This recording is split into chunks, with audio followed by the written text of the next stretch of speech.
And we're underway with the men's épée team contest for the bronze medal.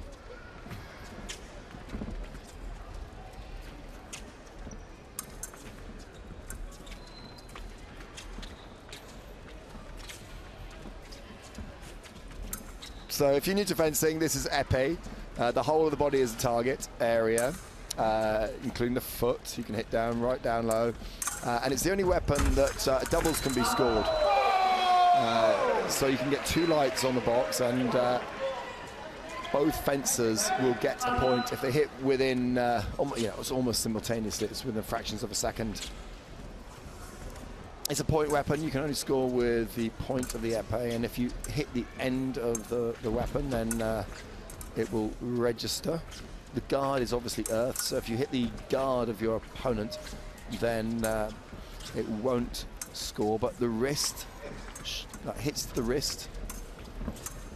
So you'll see épées going on kind of multiple attacks, so compound attacks, so they go once, twice, sure, so wrist, shoulder, chest is like how they would go on an attack. Unless they go on a full-on flesh attack where they just dive in and launch themselves. It means arrow in French. Flesh. So 1 apiece. The other thing about épée is that a lead is so important because you can double things out and you can protect a lead much easier than in foil or sabre, where if your opponent suddenly gets a run and gets a run on you, it's much harder to come from behind in épée. And because of that, no one really wants to give a lead to their opponent. So particularly when the scores get tied like this.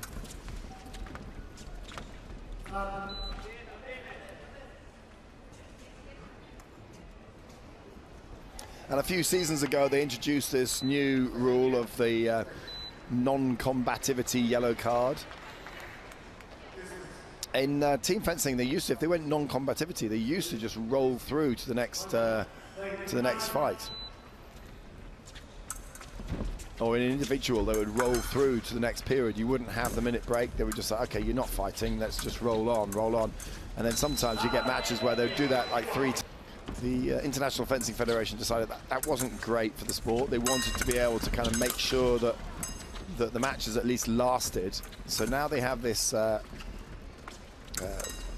passivity card.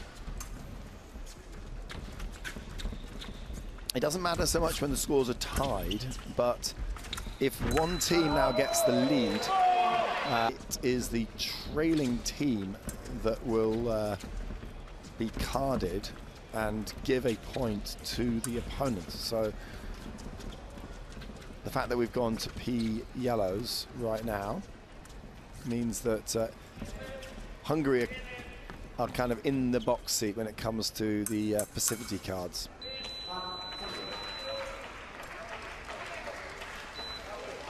So the first of the 9 bouts is done and dusted. And we will roll on through. So if you are new to team fencing, then it's 3 on a team with 1 reserve. And this substitute can be brought in tactically or for injuries. And they all fence each other. And if you're on the right side or the left-hand side of the draw, it depends on when your anchor. Generally, most teams will put their best fencer on so that they come on last in the 9th. And if you're on the right of the draw, then you go 1st, 5th and 9th.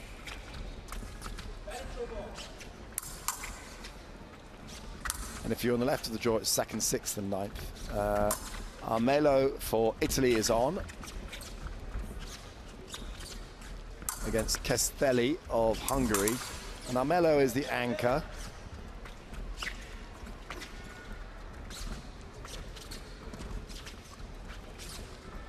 Filippo Armaleo, he's 21 years old. He's world ranked 95 in the world. and he has levelled the score.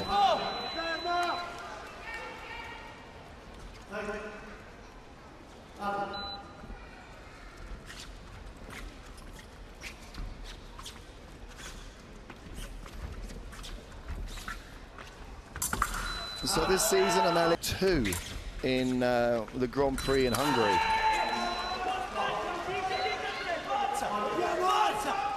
And at 21 years old, you've got to think that he will be aiming to get onto that Italian team. It's so difficult for the likes of Italy and Hungary. He lured his opponent, Castelli, into the attack, dropped down onto his haunches so that the point of his opponent's blade went over the top and then attacked, and that was a lovely parry post. So Armaleo is doing great work here, 5-0 in this leg, and he has been told to go out. He is their impact fencer.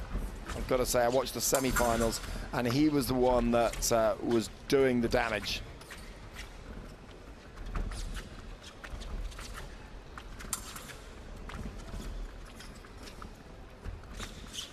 So 10 is the target for this second period. And look at this, 6-1.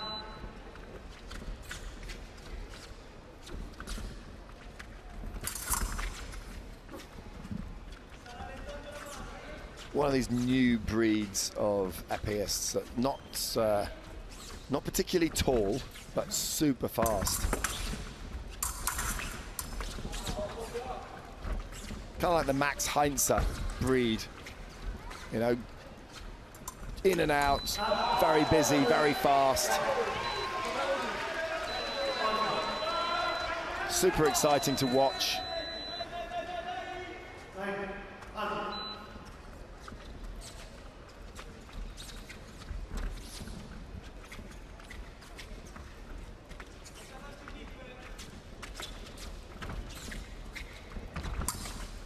So the question is, can Armaleo get to 10 before the time runs out?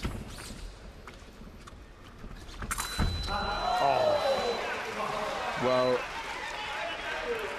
I think Castelli has maybe just worked out Armaleo a little bit here. And because of that, Armaleo has decided to change weapons.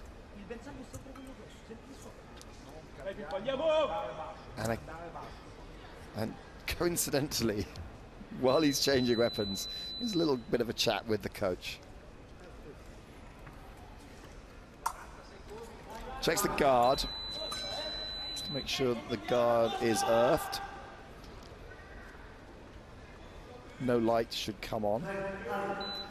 And they are off again. So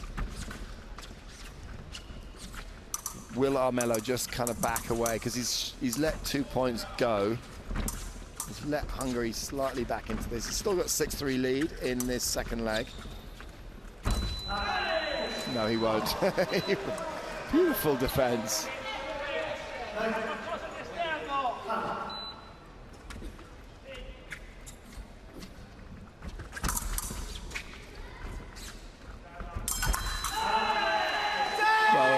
Great stuff from Filippo Armaleo. He wins that one comfortably, 8-3, and has raced the score on to 10-6.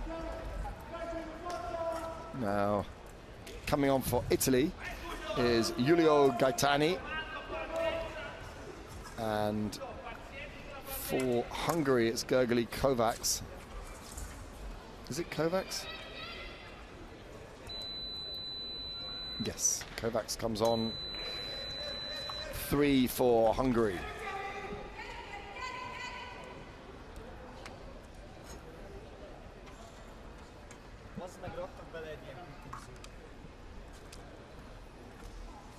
A bit of something in his mask.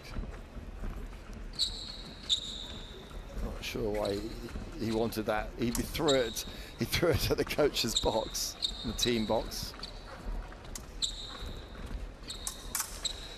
So here we go with leg 3 of 9.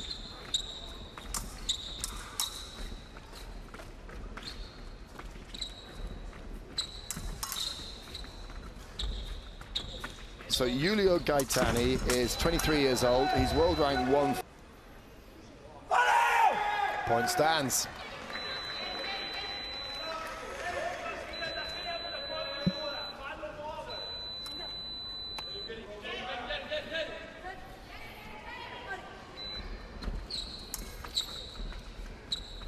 It's not a commanding lead already, but it is a substantial lead for the Italians.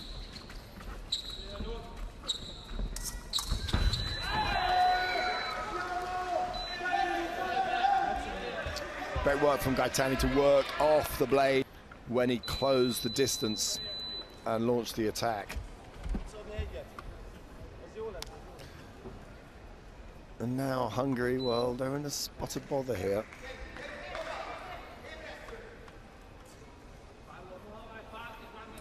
Well, the Italians, when they came onto the piece and their little pre-match hacker, I call it the hacker, their pre-match hacker, fencing hacker, was "I love you" in Chinese, but there's not been much love given to the Hungarian team.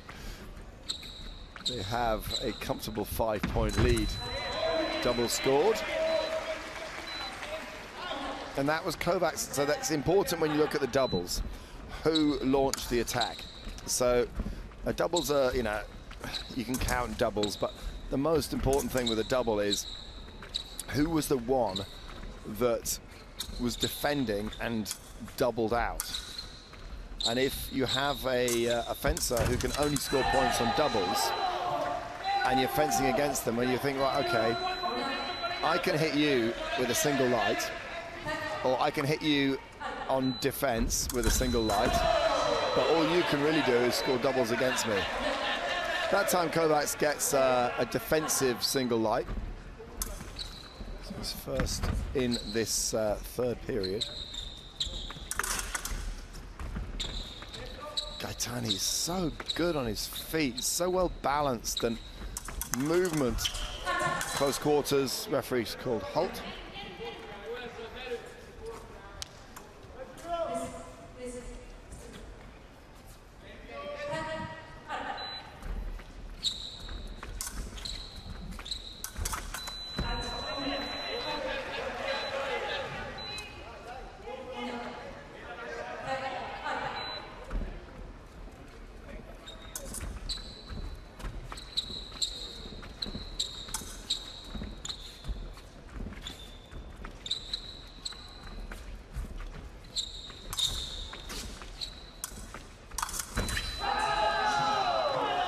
Reached, and the Italians are romping away with this. A 5-3 win, Gaetani over Kovacs.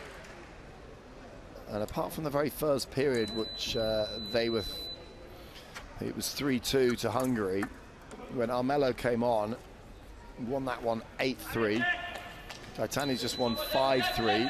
So we've seen all the fencers, and Paolini, who came on first for Italy, is back on, and we've had a substitution for the Italian team. The substitute is on. It's Saba Fenivesi. So Fenivesi is on. Yeah,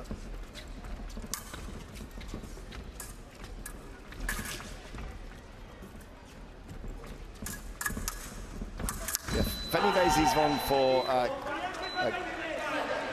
for Castelli, and Castelli lost that one, the second fight's 8-3, so it's a tactical substitution, and they're going to give Fenivesi a go.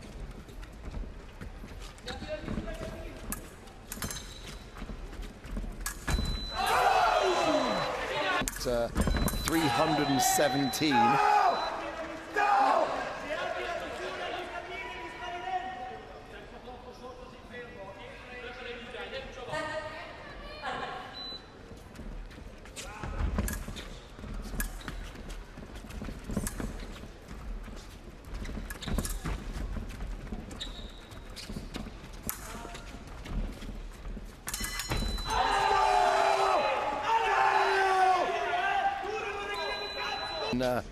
transmitted there.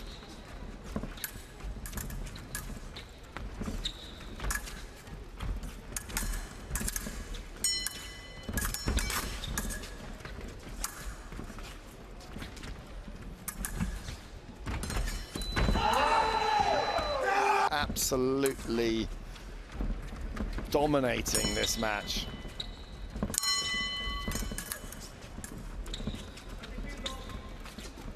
Great display of attacking épée fencing. It's much better to see than that defensive kind of pokey, wait for non. There's 1:13 left on the clock. So 5-2 the score, and they now have a 9-point lead, and Gaetani is on.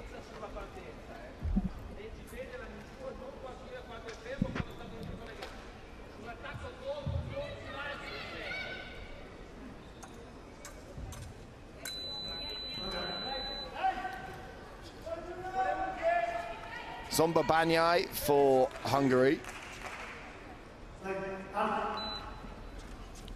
is up against Giulio Gaetani of Italy, 23 years old. And now Gaetani won against Kovacs 5-3. And Banyai is the only Hungarian fencer on a positive indicator. He won the first bout at 3-2. So can he maintain that? It's kind of like, it's like, compare everything to football, don't we? But it's kind of like being on a football team and you score a hat trick, you score three goals, but your team loses 5-3. It's a kind of if you come off a losing team fencing contest and you have a positive indicator of maybe 5 or 10, and your team still loses, still not very happy, because it's all about the team. It's about the team performance.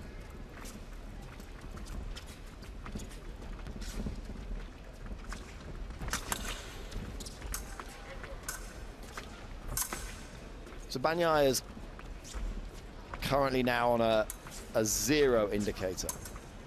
So he was 1 point up in the first period, won that one against Paolini 3-2, and he is maintaining that positive indicator now, tied in this fifth.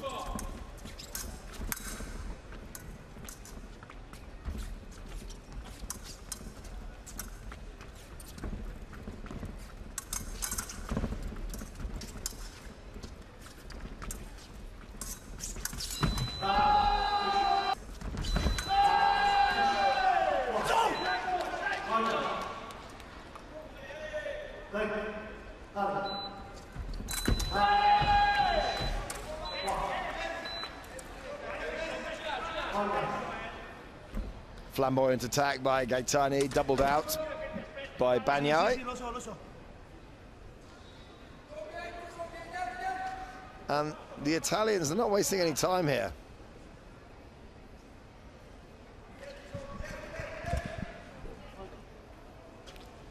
Eager to get on with it. So one more required for Italy will see us through to the 6th period.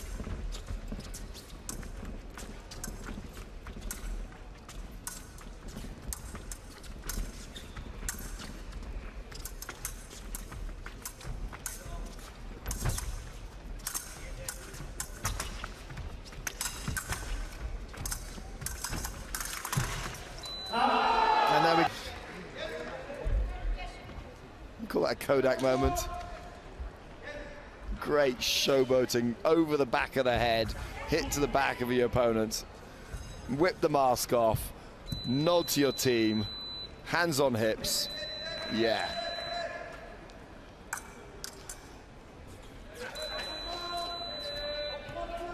Well, it's still very entertaining, gotta say, although it's very one-sided. And it's entertaining because the Italian team are so flamboyant and going at it so with such the right spirit. So coming on in the 6th, it's Armaleo against Kovacs. Kovacs lost his first fight against Gaetani 5-3. Armaleo was the one that did all the damage against Kasithi 8-3. And on paper, Armaleo is their go-to. It's hard to see how. I mean, I watched the semi-finals, and but all the semi-finals were going on at the same time. So both the 2 men's épée semi-finals and the 2 women's foil were going on. And I was trying to keep an eye on all of them. And this seems like a different team that lost to China.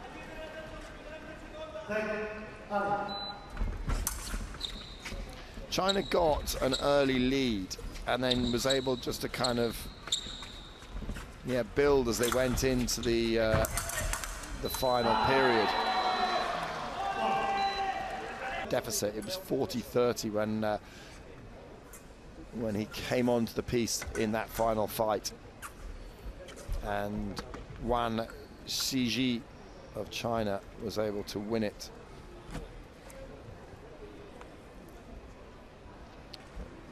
All right, so we're going to change body wires here.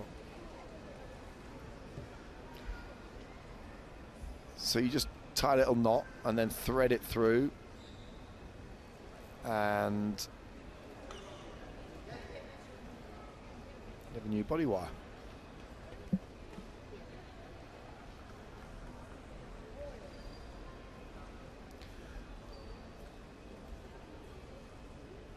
So it runs down the sleeve and then round to the back, and it saves taking your jacket off. So you just tie a knot in the old one and the new one, and then just pull it through and then plug it in, and we're good to go. Where's his mask? He needs a mask. Oh, no. New weapon.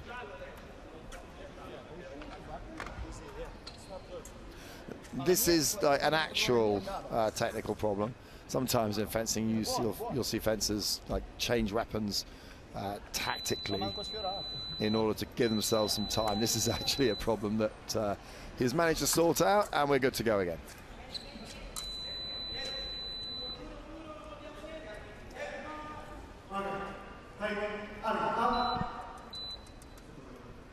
Oh no. Stray white light. Right. So Armaleo is not going to waste any time here. Italy have a commanding lead. He's 3-0 up in this leg.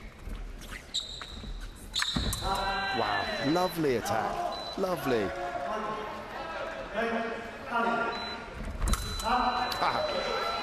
Kovacs up. Okay, I'm going to get something here. If you double me out, I don't care. I'm just attacking.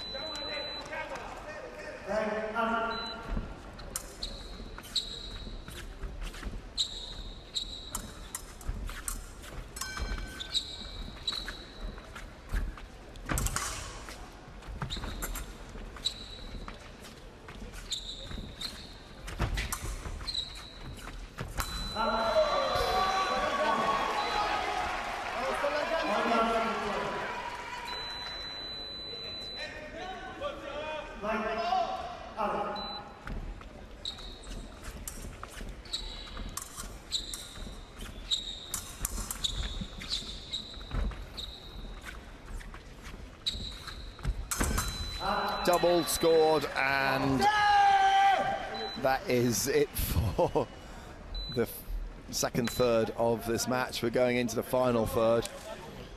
Italy.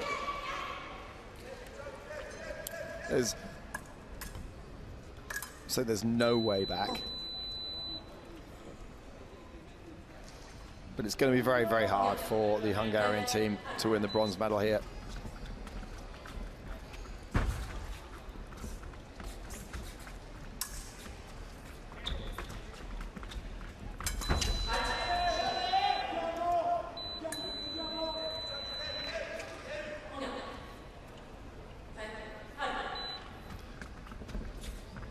So Saba Fenivesi is on for Hungary.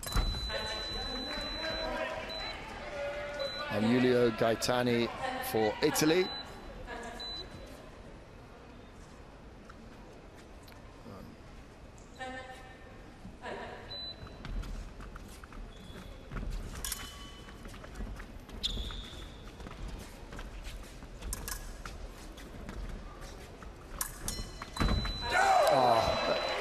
Well, Gaetani perhaps from a little too far out there.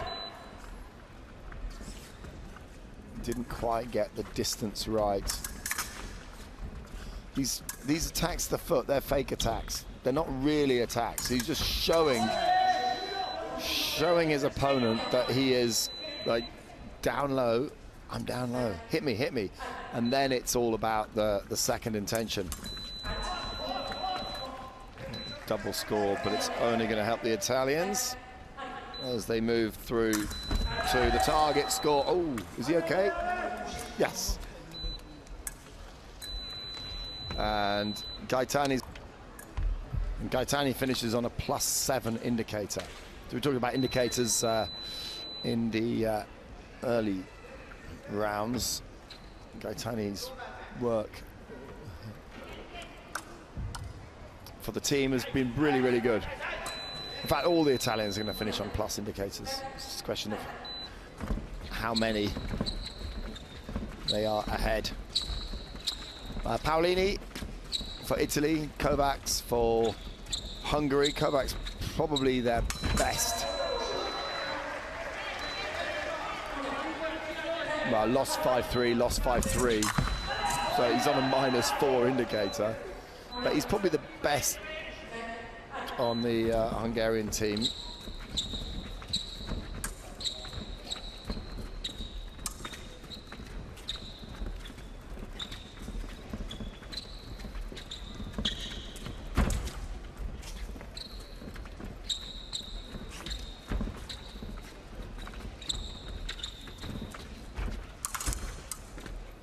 Certainly the one the Italians are the most wary of.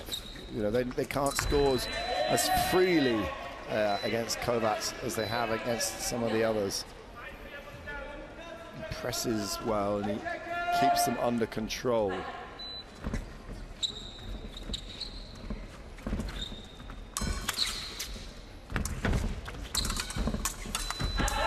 It's great that the whole Italian team have a very similar way of fencing. They have this new approach of being super fast and aggressive and trying to take the match to their opponents.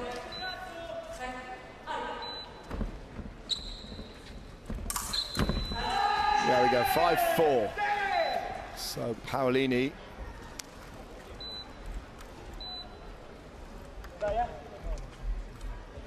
Paolini finishes on a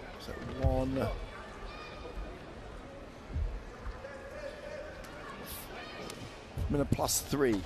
So only a +3 for Paolini. And Armaleo comes on for Italy. Filippo Armaleo, 95th in the world, the 21-year-old. And he is up against Zomba Banyai, 26. I think Armaleo might be one to watch for the future. It's so hard to get onto the Italian national team, the top 3, if you like, to go to, or top 4 to go to World Championships, European Championships, Olympic Games. But it's on the cards for Armaleo. His career pathway is definitely heading that way.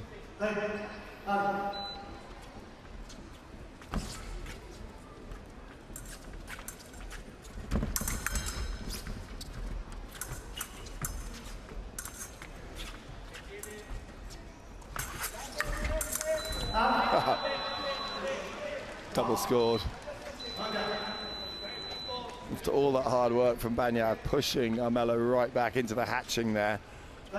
Armaleo was able to get out, launch the attack, and Banyai, all he could do was double out in the end. Single light. Banyai asking for the referee to test his weapon. Checking the body wire, and it works. Armaleo really worked off the blade there, beat the blade out of the way to get inside and get the distance to score the hit.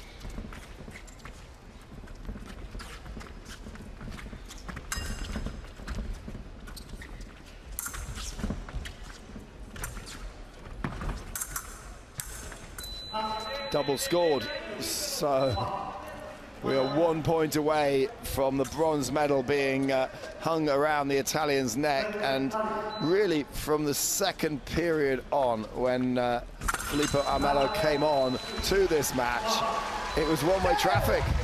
One-way traffic for the Italians.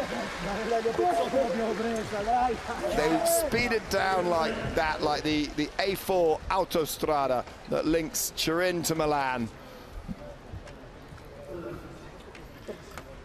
Lucky they didn't get a speeding ticket the way that they went through and won that bronze medal match. So congratulations to the Italians. Race to the bronze.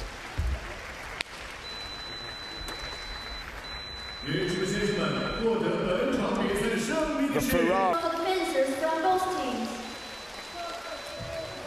So confirmation that it is Italy that have taken the bronze medal. It was one-sided, but it was entertaining. Well, the Hungarians, disappointment, just missing out on a medal. And confirmation, look at that score, 45-25. It was a little bit of a ceremony at the men's team épée contest here at the Chengdu World. The Italians, well, they came up against Hungary in the bronze medal match and dispatched them 45-25.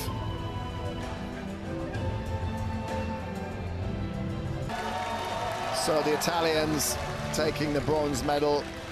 Giulio Gaetani, Filippo Armaleo, Giacomo Paolini, and Simone Mencarelli, the substitute. We didn't see him in the bronze medal match, but it was Filippo Armaleo who was the anchor role and was their best fencer against Hungary. Italians taking the bronze.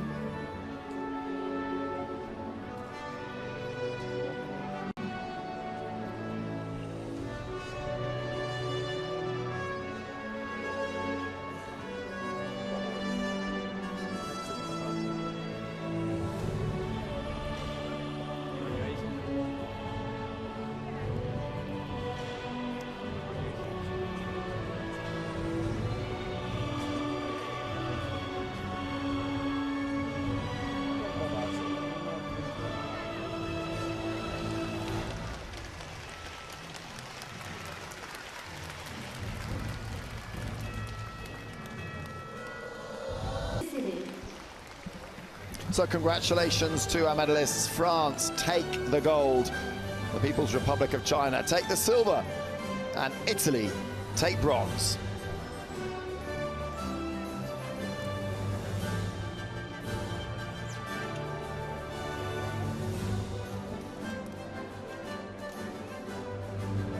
Congratulations to all the medalists.